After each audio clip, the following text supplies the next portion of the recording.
माता दी। आज हम बात करते हैं केतु के बारे में। देखिए, केतु एक छाया ग्रह है और जन्म कुंडली में केतु और राहु का बहुत अहम भूमिका है। उनका बहुत ही स्थान है।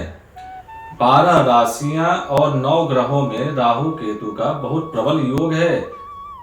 और आपको हम बताते हैं कि केतु का क्या प्रभाव है जन्म कुंडली में। अगर केतु आपका कुंडली में खराब हो, केतु कमजोर हो, तो आप इसका लक्षण कैसे पहचान सकते हैं। तो आप ध्यान दीजिए, अगर केतु आपका खराब है कुंडली में, तो आपका लक्षण होगा कमर में दर्द होगा, आपको घुटनों में समस्याएं होंगी, तलवे में दिक्कत होगा, आपको मस्से गुप्त समस्याएं आपको बनी रहेगी और बाथरूम संबंधित समस्याएं आपको बनी रहेगी। ये केतु का लक्षण है। केतु क्या करता है, औरतों से ज्यादा संबंध करता है केतु।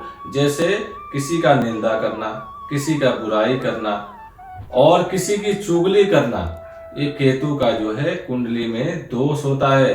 ये लक्षण अगर अक्सर ही मिलता है आपको, आप देखेंगे कुंडली में, या लोगों के समस्या जो शरीर से जुड़ी हुई है केतु के जो चीज है, तो ये लक्षण आप हर जगह देखेंगे।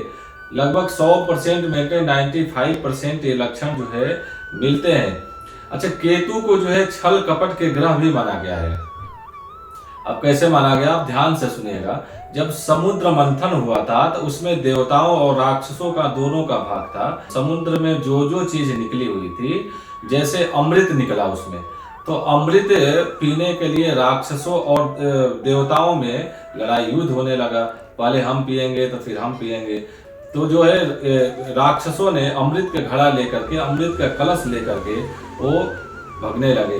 तो भगवान विष्णु जो है मोहिनी का रूप धारण करके और सबको समझाए कि एक एक लाइन लगा दो, एक एक पंक्ति लगा के दोनों लोग बैठो, एक साइड में देवता, एक में दैत्य, सबको अमृत का कलश पिलाया जाएगा, अमृत की घड़ा सबको पिलाया जाएगा।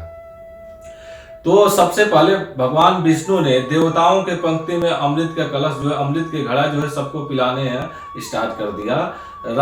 राहु जो है अपने दैत्य के पंक्ति में से भेष बदल करके देवताओं के पंक्ति में आकर बैठ गए और भगवान विष्णु जो है सबको एक लाइन से पिलाते गए और उसी में जो है अमृत का बूंद जो है केतु राहु के भी अंश में पड़ा गया। तो भगवान विष्णु ने ध्यान में देखा कि हाँ, ये तो दैत्य आकर के अमृत पी लिए। तो उन्होंने सुदर्शन चक्र निकाला और उनका गला काट दिया। अमृत पी लेने के चलते जो है गला और सर और धड़ दोनों अलग हो गया। राहु जो होता है सर से ऊपर का स्थान है और केतु का जो है धड़ का स्थान है। तो केतु क्या है आपको हम बता दें, एक छल कपट, निद्रा, बुराई, चुगली, और केतु का स्थान कुंडली में होता है अकाला संबंधित। आप इससे किसी कुत्ते को मत मारिए, गाय को मत मारिए, काला संबंधित पशु पक्षी जो भी हो आप उससे परहेज कीजिए और उसका आप हो सके जितना भी हो उनका आप रोटी दीजिए, दाना डालिए, तो केतु आपके कुंडली में मजबूत होगा।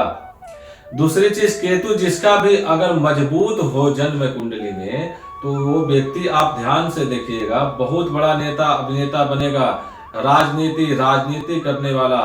और आप देखेंगे संसद में, सांसद में, पार्लियामेंट में बैठ करके आप देखें पक्ष और विपक्ष दोनों का ही आप एक लीडर होगा। वो लीडरशिप का भी काम करता है। केतु जिसका भी मजबूत हो आप देखेंगे सबके अंदर सबको नचाता है वो केतु।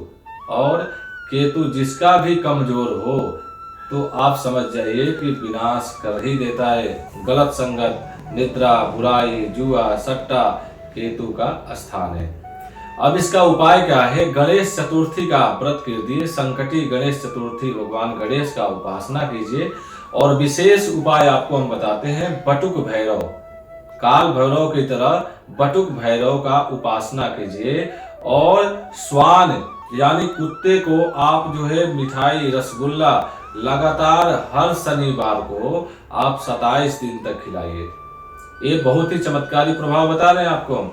ये श्वान को, कुत्ते को, कौवे को आप मीठा रसगुल्ला खिलाइए 27 दिन तक।